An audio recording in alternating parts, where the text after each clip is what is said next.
A fondo, con Carlos Ramos. Estar con nosotros hoy nos convoca un tema de mucho interés para todos nosotros, que es las consultas callejeras, la democracia a prueba y la clase media, porque bueno, pues las consultas callejeras, esta especie de improvisación, de mecánica de improvisación en decisiones alternas a la ley, pues pretenden determinar rutas distintas dentro de una democracia en donde, hay que decirlo fuerte y claro, la clase media es determinante. Y este es un tema para tratar a fondo. Y hoy vamos a dividir nuestro programa en 4 temas fundamentales, muy importantes, que están en tela de juicio, están en boca de todos. El primero de ellos es el juicio popular a los expresidentes. Mire usted, acaban de salir algunos datos que solamente para llevar a cabo esta consulta, que todavía es incierta y no sabemos los mecanismos, habrá de costar 550 millones de pesos. Consulta popular, juicio pues a expresidentes. La segunda es la consulta para prolongar el cargo del ministro presidente de la Suprema Corte de Justicia de la Nación. Este es, digamos, un ejemplo de inconstitucionalidad. Habré de preguntar a nuestros invitados doctos en el tema de qué se trata y cómo se trata este asunto. El tercer tema es la revocación del mandato presidencial. Ya pasamos por un ejercicio electoral hace apenas unas semanas, ya vamos a entrar ahora a esta determinación de si queremos o no que continúe el jefe del Ejecutivo en el cargo, que también tiene sus lecturas constitucionales. Y el cuarto bloque, que es muy importante, es la clase media que acaba de ser severamente golpeada por el presidente de la República, los aspiracionistas, esta clase media que es fundamental en el cambio político. Y me da mucho gusto que nos acompañen hoy para este análisis, debate y controversia, si llegamos a esta, a José Luis Camacho. José Luis, ¿cómo estás? Muchas gracias por estar con nosotros. Bienvenido. Carlos, qué gusto, muy buenas tardes. José Antonio, buenas tardes. Y por supuesto a José Antonio Crespo, que usted lo conoce muy bien. José Antonio, qué gusto también que estés hoy con nosotros acompañándonos. Igualmente, el gusto es mío. Vamos a iniciar, si me permiten, estamos a la espera de que se suma con nosotros otro gran analista como lo es Alfonso Zárate. En cuanto esté, pues entrará al aire también a esta nueva fórmula de intercambio de ideas. Pero, a ver, juicio popular a expresidentes, ¿de qué estamos hablando? Porque pues hay quien dice que si hubo delitos ya prescribieron, hay quien dice que no hay ninguna constancia ni prueba de delitos, que es una acusación politiquera, que tiene que ver esto con una imagen presidencial que trata desbordadamente de ganar pues adeptos. ¿De qué se trata un juicio popular a expresidentes? José Antonio Crespo, tu primer apunte. Yo creo que la ley no debe estar sujeta a la voluntad popular. Si hay elementos, como podrían haberlos, de los expresidentes, por lo menos los más recientes, Peña Nieto, yo creo que si hubo cosas de las que se hablan, si hubo ahí algún tipo de corrupción en tantos escándalos que hubo donde su gobierno, creo que no prescribiría. Creo que él podría llamársele a cuentas si es que le encuentran los elementos, si es que se pueden probar, pero para eso no hace falta hacer una consulta popular, se tiene que aplicar y ya. Si están dispuestos a combatir la corrupción, como dicen, y a terminar con la impunidad, la Fiscalía tiene que estar investigando con los elementos que se supone que ha aportado Emilio Lozoya o de Odebrecht o de la estafa maestra, y si encuentran elementos, ya sea para Peña Nieto o cualquier otro funcionario del gobierno anterior, o en su caso de Felipe Calderón, que si los vínculos con Genaro García, Luna, bueno, si hay elementos y si efectivamente no han prescrito,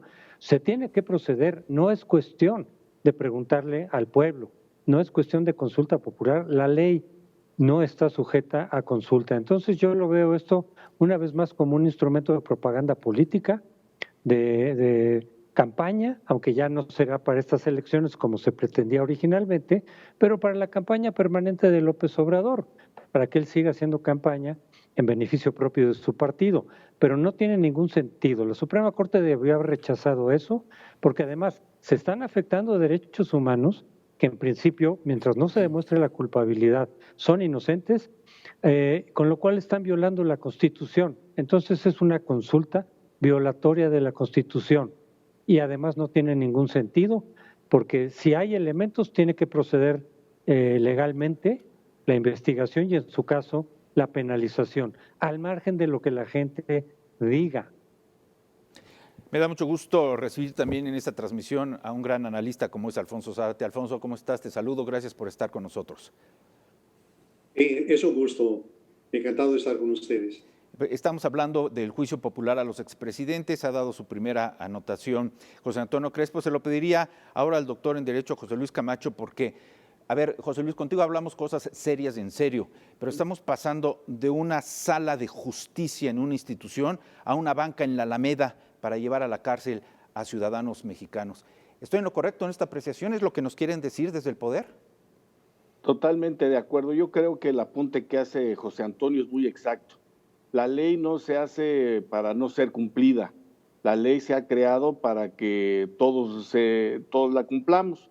Y yo creo que esta actitud demagógica por parte del presidente de la República de llevar a juicio a los expresidentes, pues es una verdadera cuestión absurda. Si alguien ha violentado la norma, pues debe ser sancionado, pues así lo dice la Constitución, así las dicen las leyes secundarias.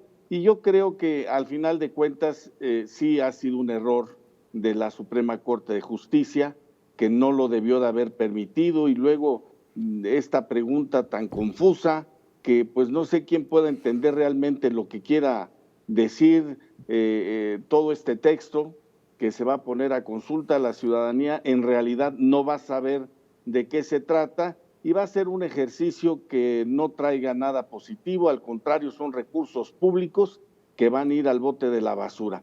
Yo creo que en definitiva fue un error, es parte del circo mediático del señor López Obrador, porque la ley se tiene que cumplir para todos, y si el señor Peña Nieto es responsable de algún ilícito, bueno, pues que se le mande llamar, que se le sancione y que cumpla. Lo mismo el señor Calderón, quizá ya el expresidente Fox y el presidente Zedillo y el presidente Salinas, bueno, estamos hablando de hace casi 35 o 40 años, o sea, ya prescribieron muchas de las acciones irregulares que pudieron haber comentado, mi querido Carlos. Pero preguntaríamos qué acciones.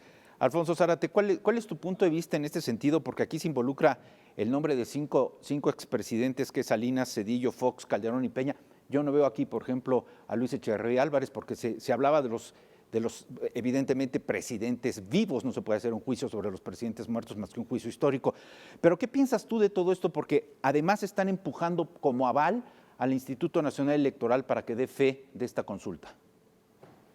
A mí me gustaría, Carlos, en primer lugar, señalar que uno de los rasgos que identifican a los líderes populistas, además del carácter unipersonal de su dirigencia, el populismo siempre es encabezado por un líder fuerte o carismático, además de su antiinstitucionalidad, del carácter redentor del líder, del discurso seductor, contradictorio y maniqueo, está esa relación directa del líder con su pueblo, una relación sin intermediarios.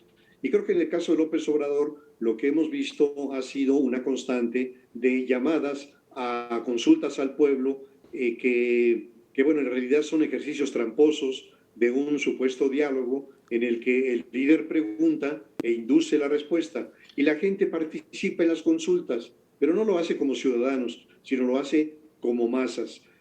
Fue una consulta al pueblo, aunque apenas haya participado algo más del 1% de los convocados, la que supuestamente definió el destino del nuevo aeropuerto de la Ciudad de México.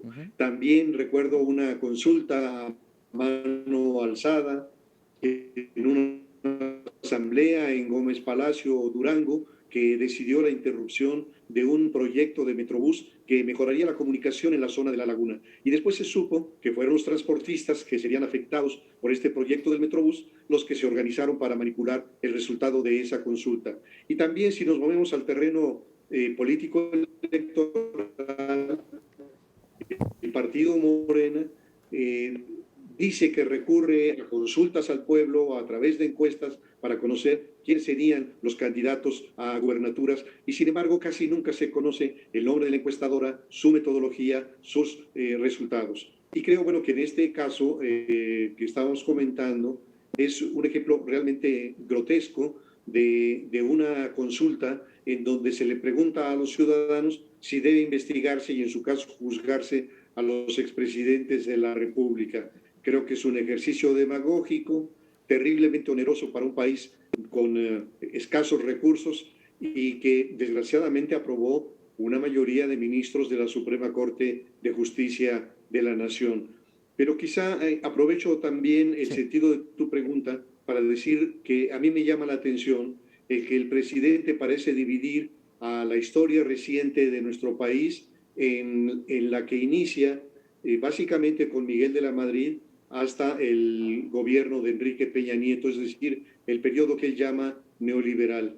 Y a mí me sorprende el que deje fuera a los gobiernos previos a este neoliberalismo, es decir, que deje fuera al gobierno de José López Portillo o al de Luis Echeverría o al de Gustavo Díaz Ordaz, por hablar de los inmediatos anteriores. Y estamos hablando, en el caso de Díaz Ordaz, de un gobierno brutalmente represor que consumó la matanza del 2 de octubre. Estamos hablando, en el caso de Luis Echeverría, de un 10 de junio que se acaba de conmemorar los 50 años de esa represión brutal que dejó decenas de muertes. Y estamos dejando fuera a un José López Portillo con todos sus devaneos, con la enorme crisis que heredó después de la borrachera petrolera. Entonces, creo que también es un tema interesante el subrayar el hecho de que en el discurso del presidente parece ser que todos los males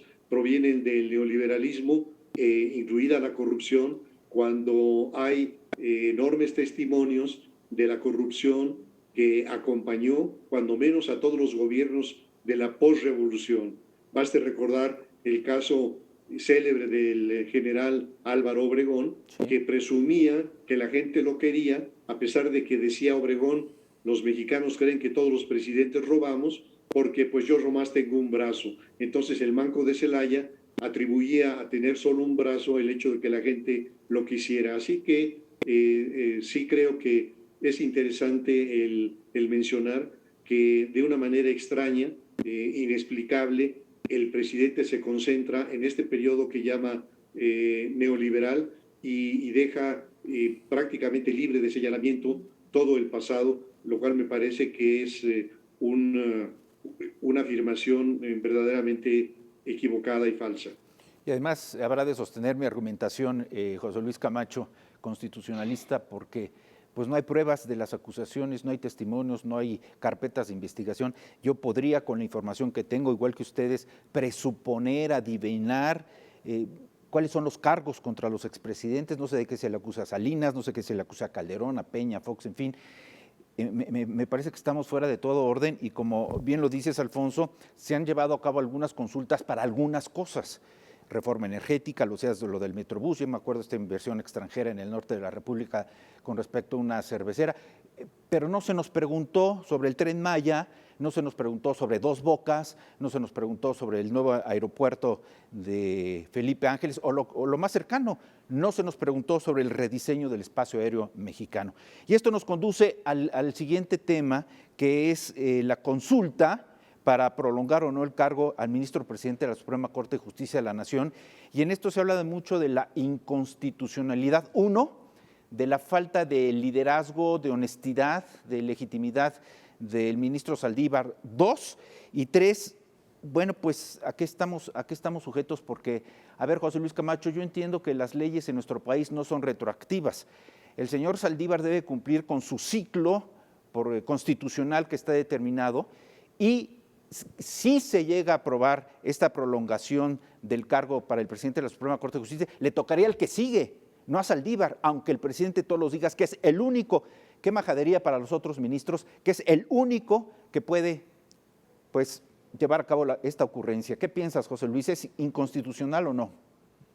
Tienes toda la razón, Carlos. Hay un principio que señala nuestra Carta Magna en el artículo 13, donde ninguna ley puede tener efectos retroactivos en perjuicio de alguien. Pero lo que sucede es gravísimo porque más que ir en contra de este principio, está yendo en contra de dos artículos constitucionales. Una ley secundaria que es un transitorio de la Ley Orgánica del Poder Judicial de la Federación, no puede contravenir el artículo 97 ni el artículo 100 de la Constitución mexicana. Ha sido verdaderamente un despropósito de los senadores de la República, porque en una bola rápida, a hurtadillas, y prácticamente cuando ya se había acabado la sesión y la aprobación de todo este paquete, que trae muchas cosas importantes, una modificación al Poder Judicial importante desde la época de Zedillo, de la reforma que hizo el doctor Zedillo cuando entró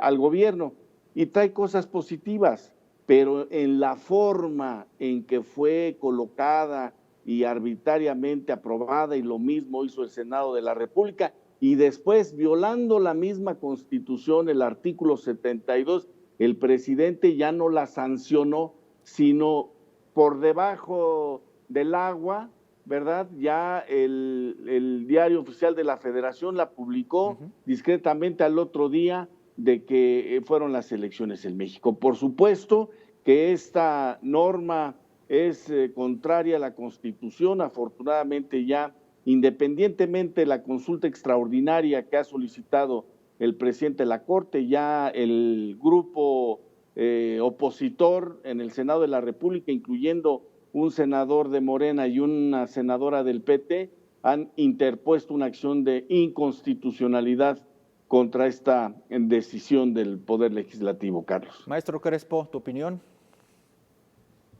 Sí, desde luego que el que le podemos llamar transitorio Saldívar rompe con la Constitución, y de hecho lo reconocieron los legisladores, por lo menos en la Cámara de Diputados sí dijeron, el coordinador de la bancada de Morena dijo, miren, sí está rompiendo la Constitución, pero no importa, ¿qué importa? Si se trata de un objetivo superior, pues se vale pasar por encima de la Constitución.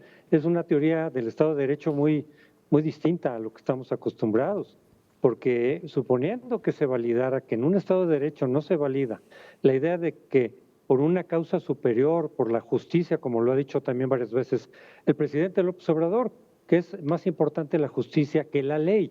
Decir, no, bueno, pues eso es todo menos un Estado de Derecho. Porque ¿quién define la justicia? Pues cada quien, cada grupo, cada sector, cada individuo puede decir que sus intereses, que su causa es justa y que la de los demás no lo es. Es un asunto totalmente subjetivo. Entonces, si yo declaro mi causa como justa y me doy el permiso de pasar por encima de la ley, y lo mismo hacen los demás, te lleva a una situación de anarquía, de la ley de la selva, de choque de todos contra todos. Y si el poder estuviera concentrado en una sola persona y aplica lo mismo, es decir, mi idea de justicia por encima de la ley, entonces caes en una dictadura abierta. El Estado de Derecho es lo que le da sostén y soporte a la democracia. Estas tesis que están emanando del presidente y de su partido van totalmente en contra del Estado de Derecho y por lo tanto de la democracia.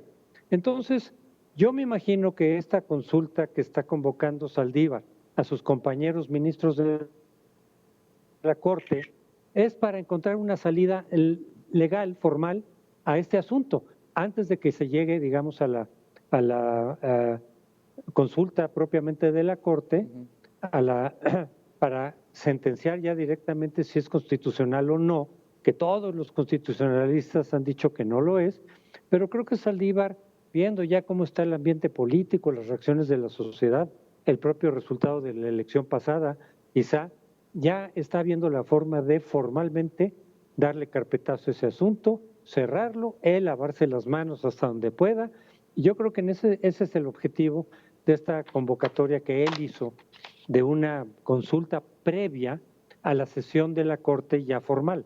Creo que por ahí va, y de hecho medio lo adelantó el propio presidente en una mañanera al decir, pues es probable que los ministros del antiguo régimen voten en contra, porque pues ya saben, son del antiguo régimen y entonces no les interesa el combate a la corrupción. Creo que está preparando el terreno para él también tener una salida retórica, discursiva, de decir, pues ya le echaron abajo ese intento de prolongar el mandato del presidente de la Suprema Corte. Yo creo que por ahí va la cosa.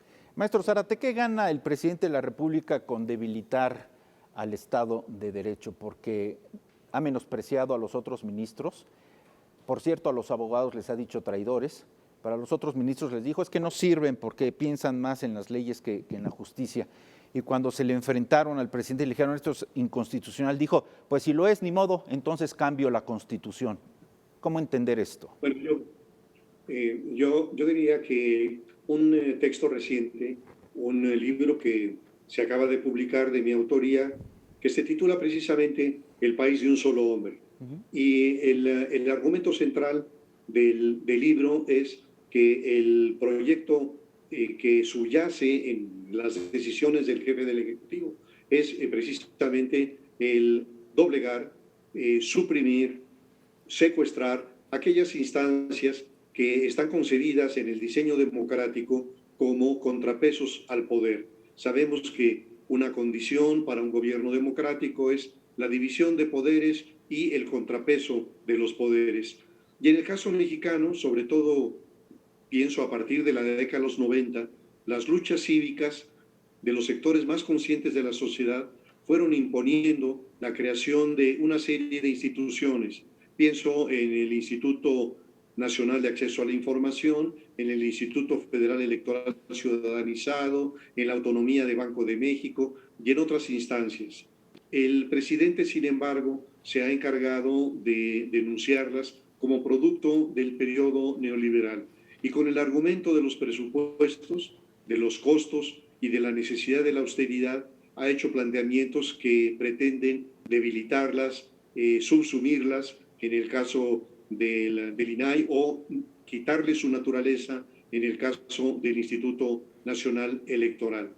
Pero lo mismo está ocurriendo a nivel del Poder Legislativo, es decir, en la medida en que Morena tiene ese número de legisladores que, acompañados con sus aliados, le dan la mayoría absoluta en ambas cámaras y le posibilitan construir la mayoría calificada, entonces tiene la posibilidad de ir impulsando lo que él llama la cuarta transformación. Pero le faltaría en esa ecuación el Poder Judicial.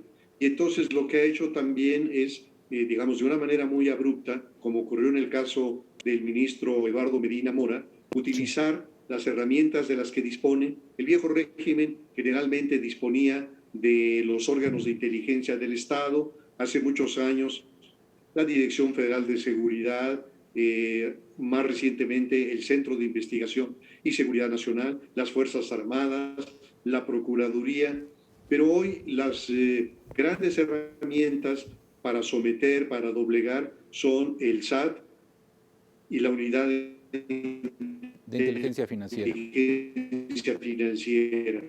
Entonces bastó en el caso de creación para que doblara las manos y presentara su renuncia. Y claro, esto también hay que decirlo. Hay un refrán popular que dice que para tener el pico largo hay que tener la cola corta. Así que cuando vemos el comportamiento de muchos personajes, lo mismo en el Poder Legislativo que en el Poder Judicial, que no cumplen su papel, es quizá porque tienen la cola muy larga y en ese sentido tienen el riesgo de que se las pisen. Así que eso genera todo esta experiencia de doblegar, capturar o secuestrar a los órganos. Yo diría, regresando al tema del artículo 13 transitorio de la Ley Orgánica del Poder Judicial de la Federación, que lo que está detrás es muy cuestionable en varios sentidos. Por una parte, como lo han comentado mis colegas, José Luis y Toño, es porque es un absurdo el que se pretenda enmendarle la plana a la Constitución desde una ley orgánica y peor aún desde un artículo transitorio de esa ley orgánica. Cualquier persona, no necesita ser un perito en derecho, que se asome a leer el texto de los artículos se dará cuenta que es una verdadera aberración. Pero aquí el filón político me parece que tiene que ver con lo siguiente. El argumento del jefe del Ejecutivo es el necesariato. ¿Qué significa esto? Que una y otra vez López Obrador nos dice que necesita la prorrogación del mandato del ministro Arturo Saldívar porque es el hombre necesario, porque sin él no se podrá consumar la nueva reforma al Poder Judicial de la Federación. Y eso naturalmente, por un lado, es una bofetada para el resto de los ministros de la Corte, pero por la otra, tiene una implicación que esperemos que no se concrete, que así como se dice que Saldívar es el hombre necesario, es el único que puede conducir, aterrizar la reforma judicial, haya quienes digan que López Obrador es el hombre necesario para cimentar la cuarta transformación y que entonces el periodo de 6 años es insuficiente y que se necesita no una reelección, porque en el juego de palabras también nos quieren decir que esto no es una reelección, sino otra cosa, una prolongación del mandato. Así que el argumento de sustentación de este absurdo de reformar la Constitución desde las leyes es muy preocupante. Pero además diría otra cosa. Yo prefiero esperarme a que la mayoría de los ministros resuelvan. Me parece peligroso y sería aberrante, pero no está descartado el que concluyan. A ver, tuvimos Fíjate, ahí, Carlos. Oye, José Luis, dame autorización, vamos a hacer una breve pausa, regresamos precisamente para hablar ya de la revocación del mandato del presidente de la República, que tiene que ver mucho con esto que bien atinó en decir Alfonso Zárate, que es no la reelección, sino la prolongación de los cargos públicos. Esto es A Fondo, volvemos. Bueno, vamos a entrar al tema esto de la revocación de mandato, muy amarrado a las ideas y al análisis que han expresado nuestros colegas José Luis Camacho, José Antonio Crespo y Alfonso Zárate. Y lejos de preguntar y de que intervengas, José Luis, levantaste la mano hace unos segundos, fíjate lo que es la puntualidad en la información, porque nuestro titular del área de noticias, Paco Ramírez, me acaba de mandar algo muy importante, que no tiene que ver con consultas, no tiene que ver con consultas, pero la senadora panista Lili Téllez acaba de presentar una iniciativa para llevar a juicio político a Andrés Manuel López Obrador. Dice la senadora panista que plantea una reforma constitucional para que el presidente de la República pueda ser destituido del cargo e inhabilitado para ocupar un cargo en el sector público. José Luis, tu opinión, porque Fíjate, hasta donde yo entiendo el presidente de la República juramentó al cargo por 6 años, no para 3 y revisión. Fíjate, Carlos, que digo, es un esfuerzo el que trata de hacer la senadora Lili Téllez, pero pues no hay que perder de vista que de acuerdo al artículo 110 de la Constitución, el presidente de la República no está sujeto a juicio político, está sujeto a declaración de procedencia por un catálogo de delitos, pero es el único de los servidores públicos de alta jerarquía que no está sujeto a juicio político, pero aún más, yo quisiera decirte que coincido plenamente con lo que ha dicho Alfonso Zárate y José Antonio Crespo, en el sentido de que las cosas se están viendo distinto a como se planteó en un principio. Afortunadamente, las cosas se le están descomponiendo a López Obrador. ¿Por qué digo esto? Por la elección del pasado 6 de julio, la integración de las fuerzas políticas en la Cámara de Diputados. Él había pensado en hacer una consulta el día de la elección, no fue así, se mandó hasta marzo del año entrante, quería estar en las boletas, no es así. Y con lo que respecta a la ley Saldívar de la que acabamos de comentar, creo que también es una complicación. Yo estoy convencido de la pulcritud, de la seriedad y de la formalidad del ministro Saldívar, y estoy seguro que no va a aceptar esta manzana envenenada que le han presentado. Pero ya lo hubiera hecho, ¿no, José Luis? Ya hubiera declarado la inconstitucionalidad. Los tiempos de la Corte no son los tiempos de la sociedad civil. Nosotros lo estamos viendo diferente y hubiéramos querido que al otro día de que fue aprobado por los diputados y antes que el presidente, bueno, que no lo promulgó el presidente, sino que se presentó en el diario oficial, el ministro hubiera rechazado. Pero creo que ha sido cuidadoso, es un hombre serio y vertical. Y qué decir de los ministros de la Corte, se les ha ofendido, se les ha bofeteado, y creo que son mexicanos serios. Los que están ahí tienen una larga trayectoria en el servicio público, en el litigio. En fin, yo creo que, como dice Alfonso Zárate, hay que esperar. Ya hay 2 vías que se han promovido: la consulta extraordinaria, la acción de inconstitucionalidad, y esto le va a complicar, por supuesto, el escenario a López Obrador. ¿Por qué? Porque no va a estar, ¿verdad?, la Corte al contentillo del presidente. Y creo que los ministros vamos a darle esa oportunidad, vamos a darle tiempo al tiempo, y seguramente va a concluir su periodo y vendrá una mujer o un hombre en la presidencia de la Corte y seguirá la vida institucional en el máximo tribunal del país. Creo que eso es lo que va a suceder, Carlos. Con permiso de nuestra área de producción, voy a tratar de enlazar ya el siguiente tema, que tiene que ver con la clase media, porque si hay en votación seria quien pueda participar de un cambio político, evidentemente es la clase media.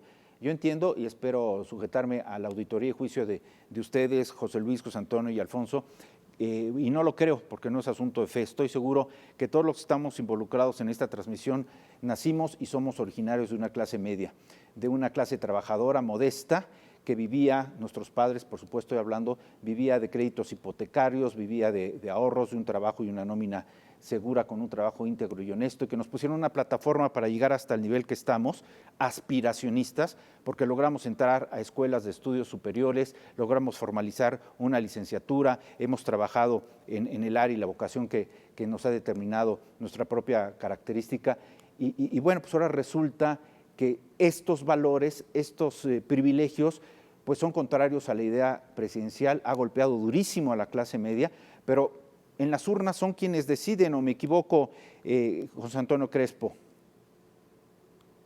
Fíjate que no siempre deciden.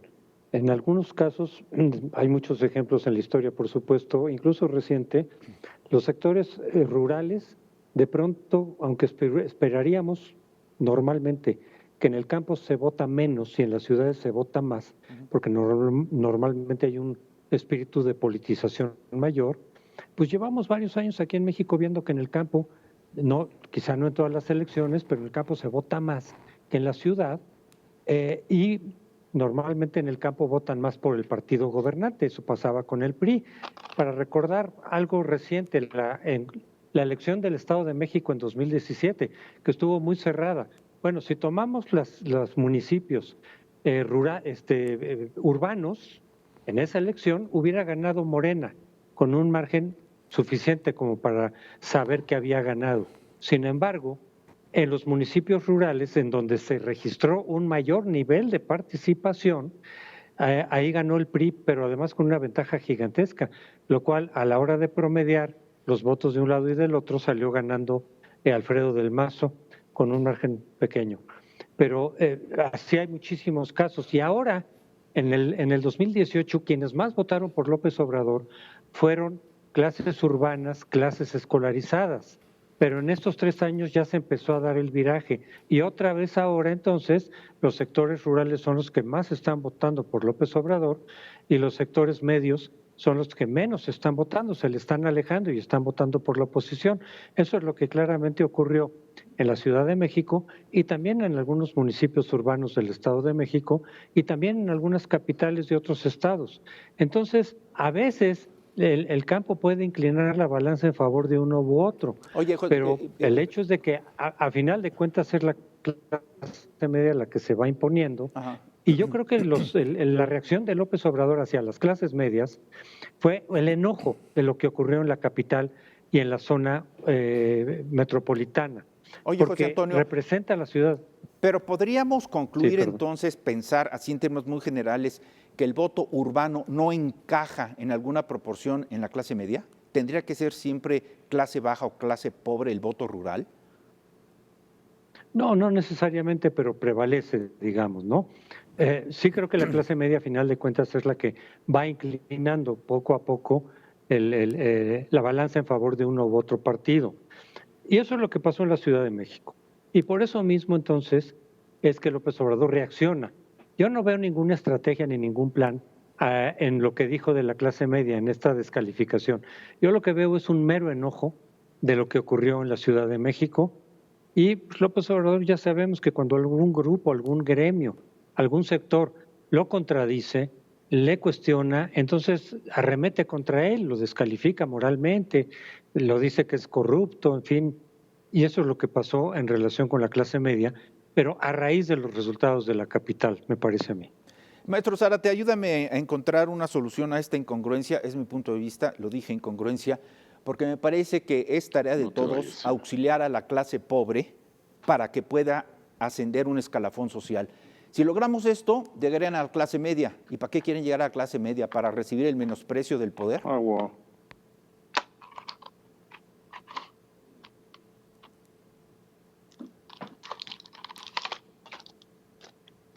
A ver, Alfonso, tienes apagado tu micrófono. A ver, venga.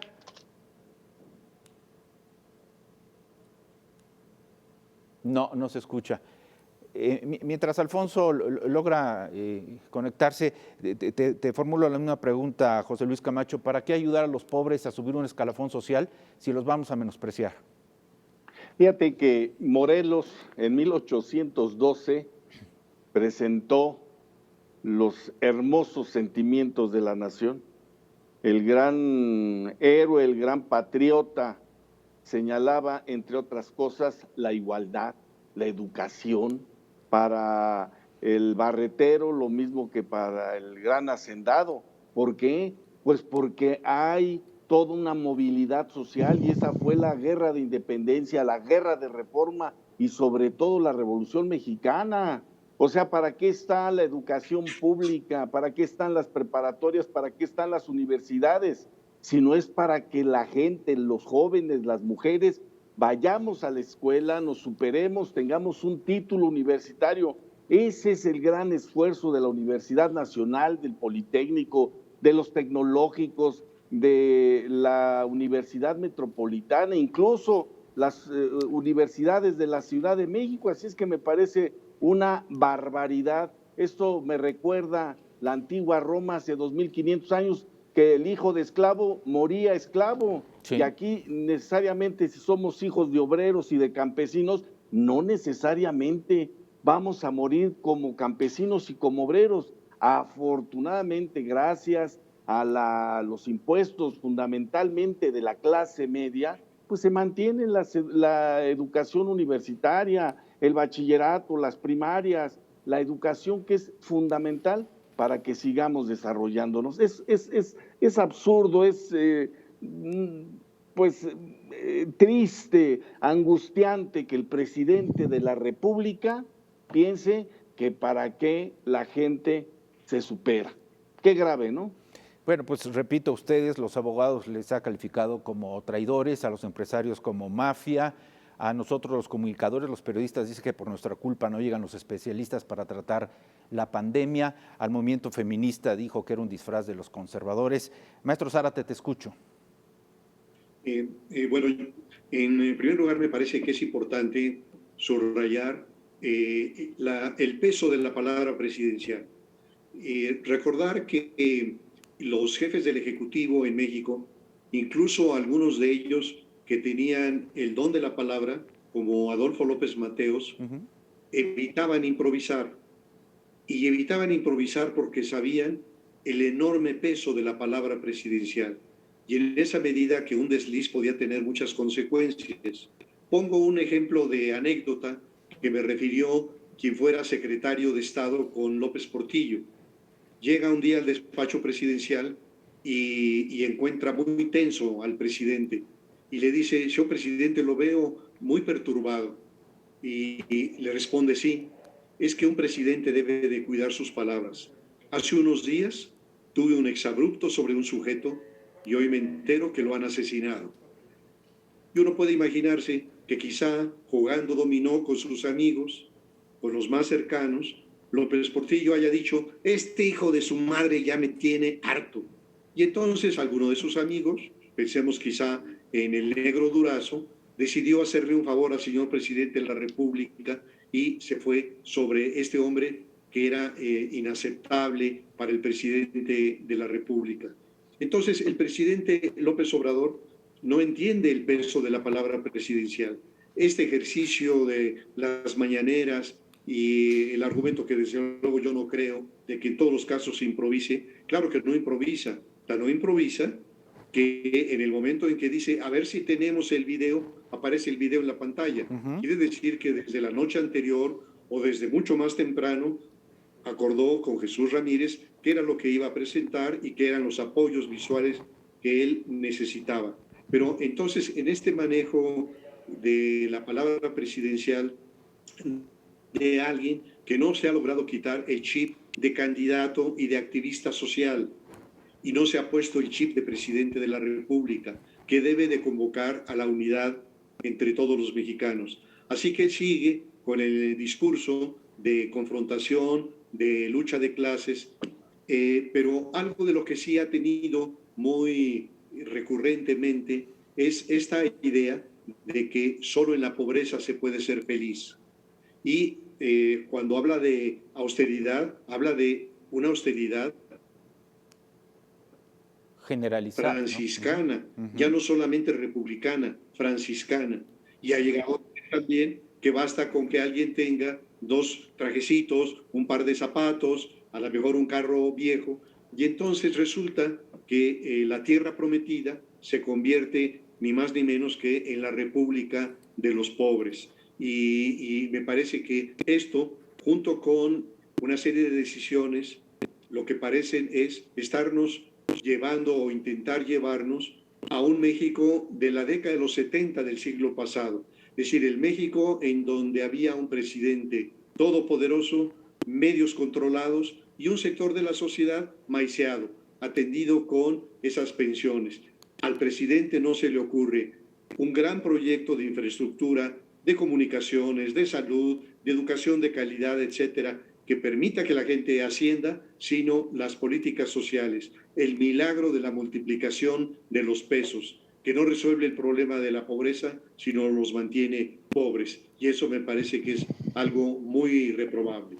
Decía el gran maestro ya fallecido, don Jorge Zúñiga, el que tiene boca se equivoca. Y tú has sido muy generoso, Alfonso, al establecer diferentes plataformas como candidato, activista y presidente para tratar de entender el vocabulario presidencial, pero yo creo que ni a un candidato, ni a un activista, ni a un presidente, pues se le puede tolerar que para hablarle a la nación diga, ya chole, y no voy más para allá porque hay algunas majaderías de por medio.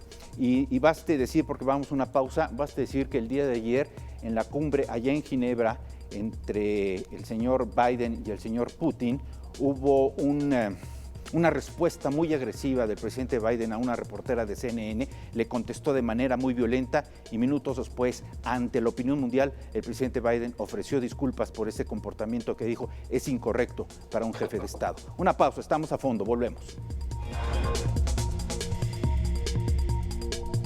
Bien, pues vamos a concluir en nuestro programa. Yo recuerdo que cuando se llamó a consulta popular esto de la reforma energética, pues yo preguntaba, ¿cuántos de nosotros conocemos, sabemos, entendemos de qué capacidad tiene un barril de petróleo, cuántos litros, a qué presión sale el gas de las grandes plataformas? Digo, para que podamos opinar, decir sí va la reforma o no va la reforma. Y lo mismo ocurre con el sector educativo y con muchas otras, el sindical y de productividad, muchas otras instancias. Yo quiero agradecer a José Luis Camacho, a José Antonio Crespo y a Alfonso Zárate haber compartido con nosotros sus ideas, sus expresiones, sus conclusiones muy interesantes como siempre. Maestro Zárate, Alfonso, muchas gracias. Al contrario, muchas gracias, Carlos. Y un saludo para Toño y para José Luis. José Luis Camacho Vargas, como siempre, mi gratitud. Gracias, Carlos, Alfonso, José Antonio. Ha sido un verdadero honor estar con ustedes. Buenas tardes. José Antonio Crespo, un placer escucharte. Igualmente, mucho gusto. Saludos a mis colegas. Muchas gracias y gracias por haber correspondido usted a este programa tan interesante sobre la democracia, las consultas y la sociedad, la clase media. Gracias, esto ha sido A Fondo.